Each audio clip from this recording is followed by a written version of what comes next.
This is a really good beginner's question to do on coordinate geometry of the line. Even though it's junior cert higher level, it would be suitable for junior cert higher level or leaving cert ordinary level, if you just wanted to revise a couple of little bits. So let's get started. We have writing down our three coordinates of A, B, and C. A is going to be -1, 3. B is going to be 5, 3. C is going to be -1, 8. Nothing too complicated, but just in case there is a student watching going, oh gosh, how did she do that? Remember that we're going on the X first. So for A is here. So I'm going -1 and 3. And some students like to kind of put them fingers together and bring it in. So it'll be -1, 3. B is 5 and 3. And bring your fingers together. So that's where the 5, 3 is. Or you can go the opposite way. And then the remaining was -1 and 8. And you're meeting together. Okay, we've got to get the equation of all of these lines. You're going to need page 18 in your formula and tables book. That's what helps us here with the equation of the line. And we're going down here to the equation of PQ. And we're taking out this top formula here. Y minus y1 equals mx minus x1. M stands for the slope. So I'm likely going to need this slope formula as well. We're going to use this formula here for the equation of the line. And this slope formula here for every time I need to go and get a slope. And I'm just going to write them in across the top here so I don't have to do it a number of times. Y minus y1 equals mx minus x1. And then my slope formula I'll put up here.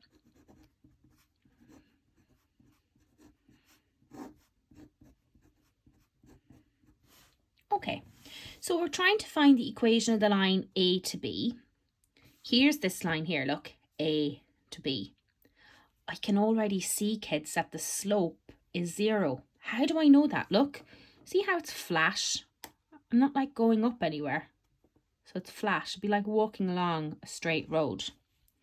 So I know the slope is 0. However, you're not going to lose any marks by filling it in here if you needed to check. So we're looking for AB. I'm going to take A and B, -1, 3, and 5, 3. And label them up. We label them up X1, Y1, X2, Y2. And we're filling it into this formula here. Y minus from the formula, and now I'm going to fill in Y1. So instead of Y1, I've got the number 3. Equals M bracket X from the formula minus, and now X1. So instead of X1, I've got this -1 here. Remember that the minus makes a big fat plus. We kind of just say that in class to help us remember. And now we need M, the slope. I know that the slope is 0, but if you don't know that, you can fill it into the formula and find it out. So I'll squish it in over here at the side for now. Instead of Y2, I'm putting in 3. Minus, instead of Y1, I'm filling in 3. Over, instead of X2, I'm filling in 5. Minus, instead of X1, a -1. And you see 3 take nothing is nothing. So nothing divided by what will be 5 plus 1, which is 6. If you had no money and you divided it by 6 people, you'll still have no money. But your calculator will do that for you anyway, okay? So 0 is the slope, so I'm popping 0 back in here.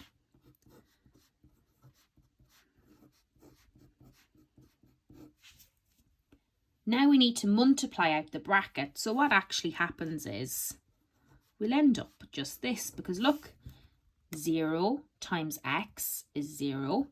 0 times 1 is 0. So that's it. We're done on that one.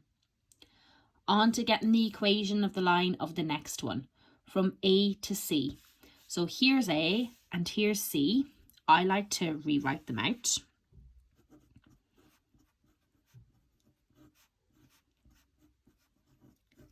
And then I like to label them up. X1, Y1, X2, Y2. And now I'm going to put it into the equation of the line formula. Y minus 3 equals M. X minus, instead of X1, I'm filling in minus 1.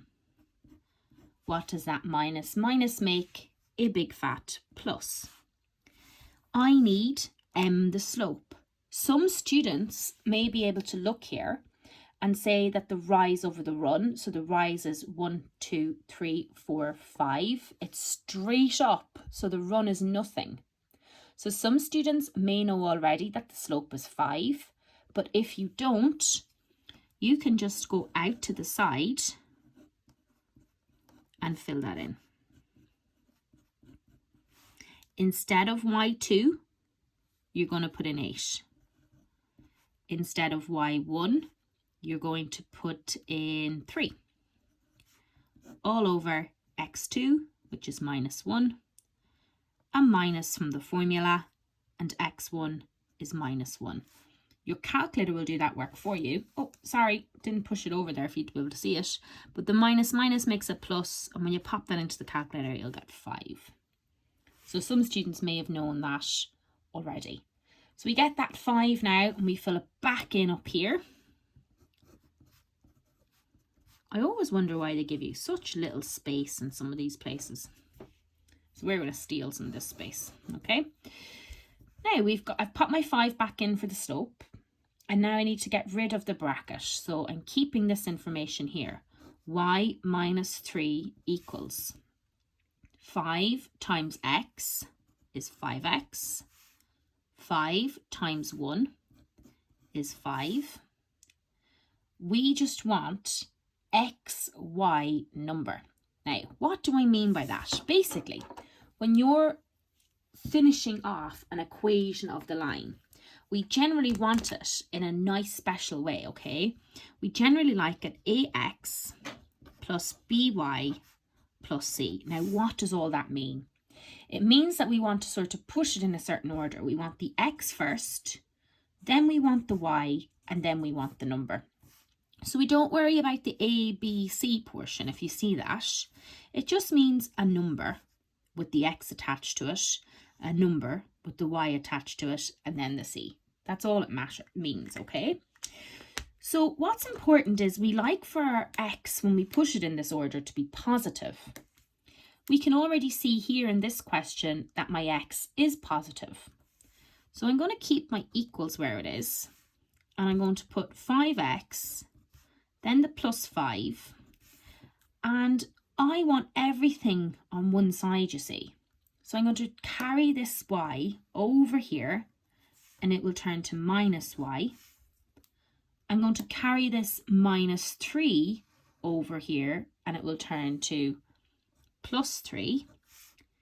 And now we're going to tidy it up, so it'll be in this order of x, y, number. So the x goes first, then the y, and then the numbers. So 5 plus 3 is 8. And we leave an equation of a line with an equals to 0. So I'm just going to put 0 there. You could rearrange it and tidy it all up if you wish, like this. And pop it down there if you wanted. Hopefully you'd know how to do that. This is a kind of, not a beginner's video, but it's a good one for practicing if you haven't done it in a little while, okay? Right, we're going to move over here and find the equation of the line B to C. Hopefully now we'll have enough space, but I'm sure we will. B is going to be 5, 3, and C is going to be minus 1, 8.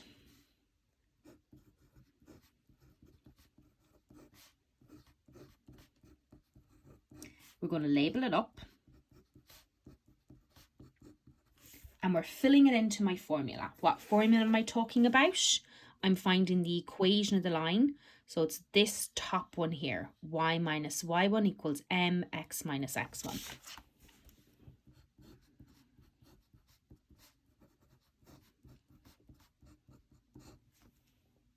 I'm keeping the y.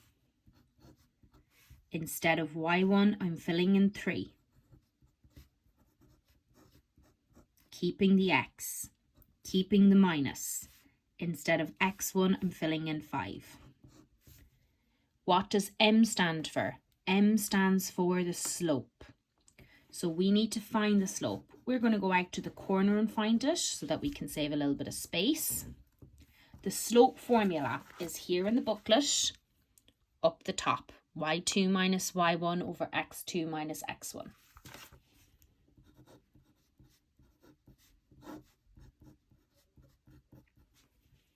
Instead of y2, we're filling in 8.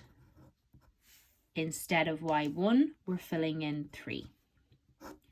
Instead of x2, I'm filling in minus 1.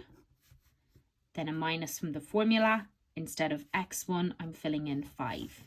Your calculator will do the hard work for you.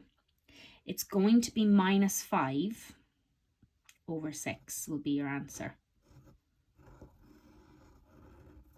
You can plug all that into the calculator, I promise. Now, see, I've only got a sharp here today, but you can use the fraction button on your Casio or the sharp. 8 take 3, and then minus 1 minus 5, and it'll give you minus 5 over 6. So I'm going to take that and fill it in back here.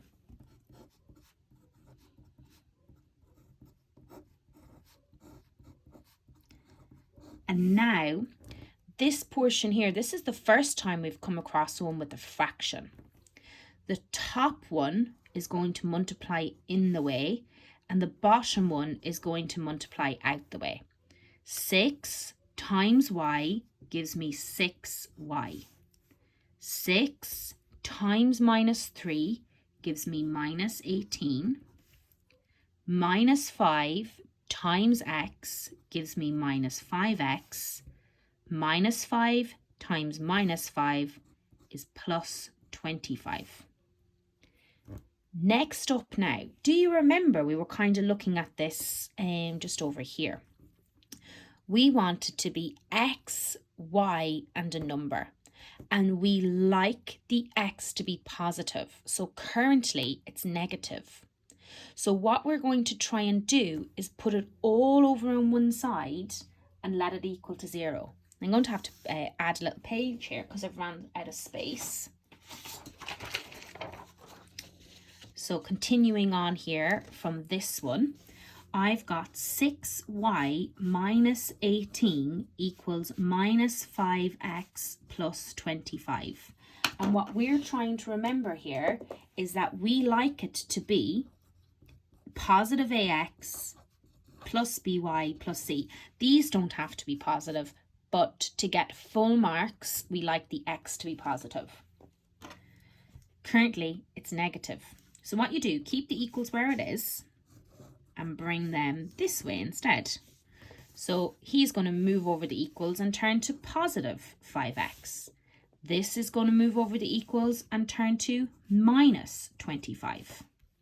The 6y is already on the correct spot and the 18 is already there. And now we just unjumble it. It goes x first, then the y, and group the numbers. So 25 or minus 25 minus 18 is minus 43 equals to 0. So there's 3 equations of the line. You could stop the video and go back and re-practice them if you were unsure at this point. I would be surprised if that wasn't on your test. Now, this question isn't quite finished yet because they give me a couple of other little bits. They're asking me to use trigonometry to find the measure of the angle ABC. Let's have a look back here at that question. ABC. They want me to find this angle in here. I've always recommended to you, the best thing to do is to redraw it out. They're asking you to find that angle. What's up next? How long was this bottom line? Look, you can tell it's 1, 2, 3, 4, 5, 6. Look, it's going from -1 to 5. So 1, 2, 3, 4, 5, 6. So the bottom line is 6. How long is this side? 1, 2, 3, 4, 5. So this line is 6, this line is 5. Anytime you have a right angle triangle, you label it up. H, O, A. H equals A equals O equals. H is empty, A is 6, O is 5. I go through my rhyme for my sine, cos or tan, or you can use SOHCAHTOA, whatever works for you. Silly old Harry. It can't be that one because I do not have H. Caught a herring. It can't be that one because I do not have H. Trawling off America. Bingo. I've got O and A, and therefore it is tan. You're going to go tan of X equals O is 5 and A is 6. 5 over 6. Next up, you're looking for an angle. So you need tan inverse. On your calculator, if you use a sharp like I do, if you use a sharp like I do, you're going to hit the second function and tan to bring the little -1 up, and 5 over 6 and equals. If you use a Casio, you're going to use the shift button, then tan 5 over 6. You're going to get 39.81 degrees.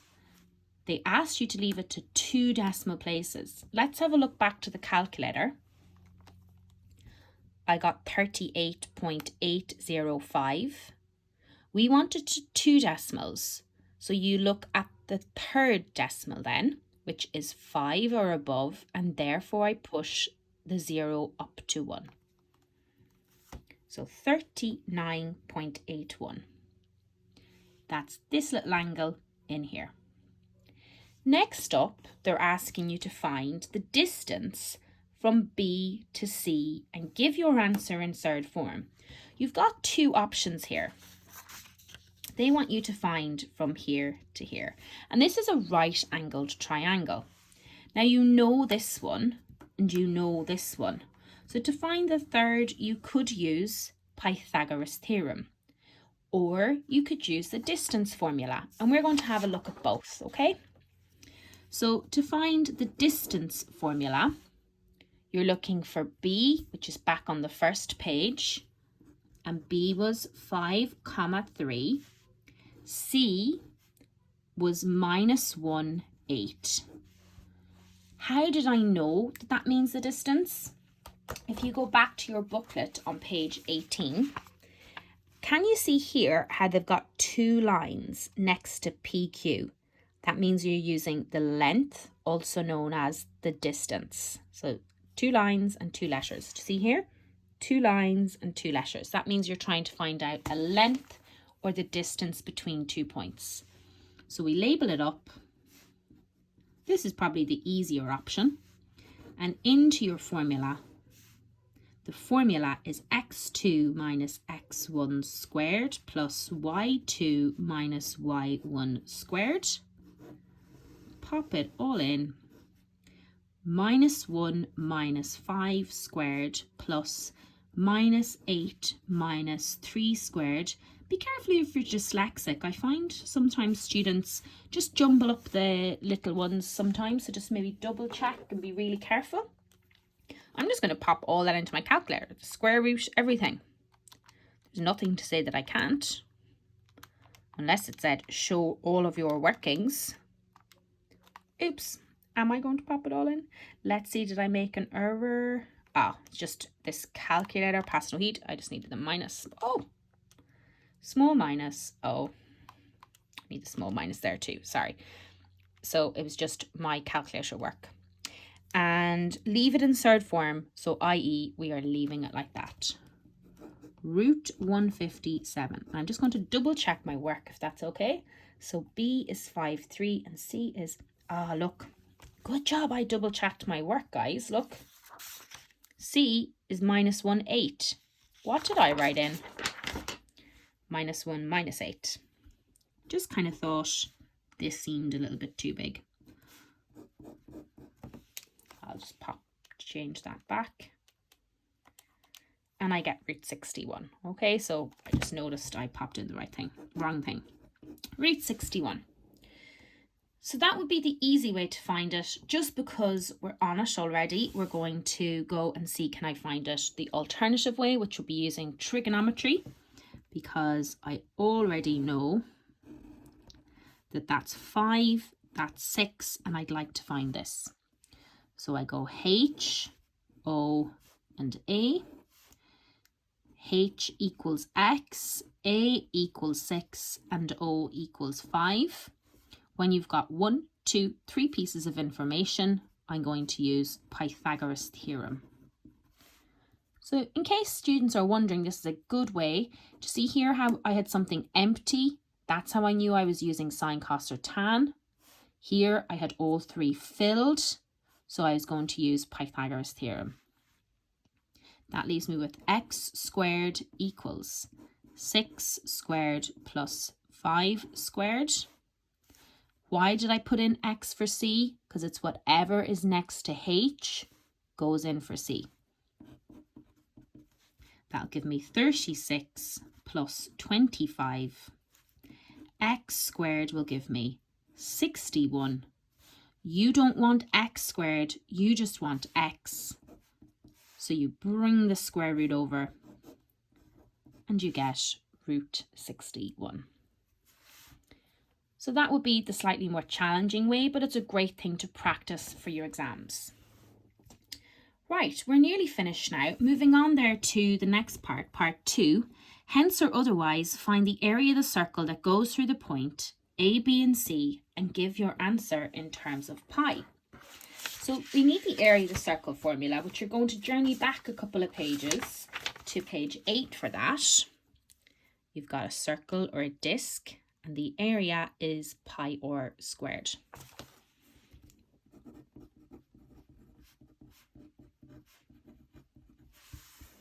Okay, so we're going to find the area of the circle that goes through the point A, B, and C. Now, I am certainly not going to attempt to draw this on camera because I'm not a good drawer. If you know me, you know I'm not good at that. Basically, a circle fits perfectly around that, okay? Perfectly around it. So if it fits perfectly around it, from here to here is the diameter, right? So if I was going to attempt to draw that, a circle fits perfectly around it. And from here to here is the diameter. So the diameter we just found, didn't we? We found here was root 61 and root 61 here. So if the diameter is root 61, the radius is half of that, isn't it? It's root 61 over 2.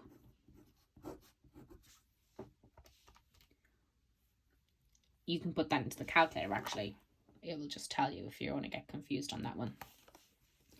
So the area equals pi root 62 over 2. Pop the whole lot into the calculator.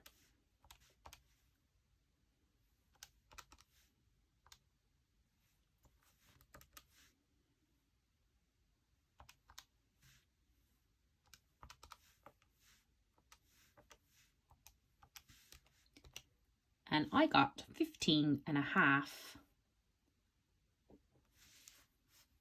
units. Oh, I did not. Times pi. I got 15.5 pi units squared. They've asked you to leave it in terms of pi, so you have to put that in. And they haven't told me if it's centimeters or meters or what's the story, so I call it units squared. Now I'll just run back through that because I got a little bit distracted on my calculator, didn't I? We want the area of the circle, so you go to the formula for the area of the circle booklet. Here, I've got this triangle.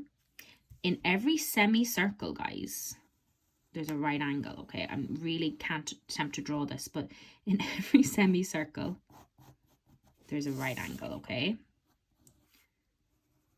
So if we continued that, you'd have a lovely full circle. So the whole way across from one side to the other is the diameter. Split it in half will be the radius of the circle. I knew that the length of that was root 61 because we found that a few minutes ago. Root 61 divided by 2 is root 61 over 2. And look what I did. I wrote in root 62. I don't think I made that mistake on my calculator though. The pressure of recording, huh? So we'll just double check. I don't think I did. I'm going to do pi, bracket, the fraction button, root 61 over 2, close bracket with a squared, and I get 15.25 pi. I had 62 in there by accident. So we'll move on now because the video is pretty long as it is. So we've got 15.25 pi units squared. I just accidentally wrote 62 here instead of 61. Last piece for now, we're going to find the equation of the line through point A that's perpendicular to the line BC. So we know that there's a really important word here, and it's perpendicular. What I would firstly do is just take it step by step. I'm going to go and get the equation of the line formula. That's on page 18. Here it is, and I'm going to write it out. Y minus y1 equals mx minus x1. Through the point A. So I need that point. That point was minus 1, 3. So I go x1, y1. And I'm going to fill that in. At least I'm going to get some sort of marks. Minus from the formula, then a minus 1. And we know from class that a minus times a minus gives me a big fat plus. And sure, at least I've got attempt marks at this point. Now, I need to find the slope. But I don't have two coordinates like I did back in part B of the question. I have a special word this time. So the special word is going to help me get the slope of this line. So you need to get the slope of BC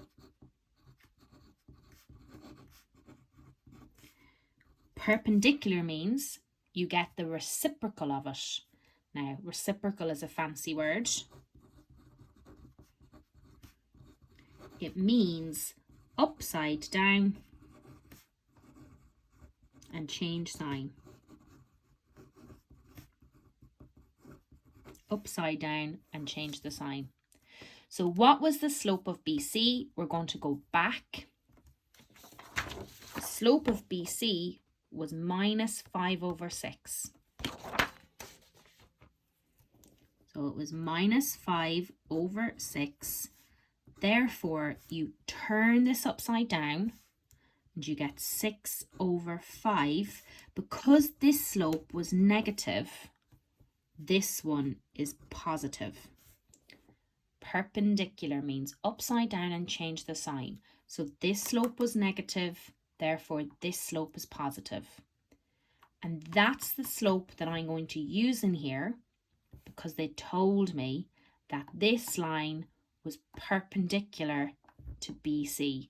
So once I saw that, I needed to get the slope of BC, turn it upside down and change the sign. So I bring this fella and I put him back up in here.